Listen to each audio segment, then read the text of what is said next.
আজকে কালো রং ফেলে সমুদ্রকে কালো বানিয়ে দেব।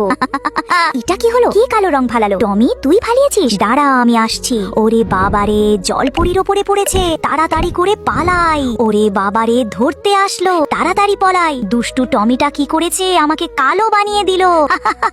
দেখ দেখ, কাইল্লা ভূত। আমাকে দেখে এখন সবাই হাসাহাসি করছে। হায় রে, এটা মোটেও ঠিক হয় নাই। জলপরীর উপরে বুদ্ধি এসেছে, কিছু একটা করতে হবে। মেডিসিন বানাই। এই মেডিসিন নিয়ে দিলে জলপরী আরো সুন্দর হয়ে উঠবে। 7 সমুদ্র 13 নদী পাড়ি দিয়ে আমি তার কাছে যাব। কেউ বাঁচাও আমাকে, শার্ক আমাকে খেয়ে ফেলবে। দুষ্টু শার্ক, এই নে। টমি, চিন্তা করো না, তুমি বেঁচে গিয়েছো। জলপরী, এটা আপনার জন্য এনেছি। আপনি এটা খান, তাহলে আগের থেকেও সুন্দর হয়ে উঠবেন। কিন্তু সেটা দেখার আগে যারা এই আল্লাহকে ভালোবাসেন তারা অবশ্যই লাইক সাবস্ক্রাইব করে দেবেন। আর যারা করবেন না তাদের কখনো ভালো হবে না। আল্লাহকে ভালোবাসলে লাইক সাবস্ক্রাইব করে দেবেন। আমি তো সুন্দর হয়ে গেলাম।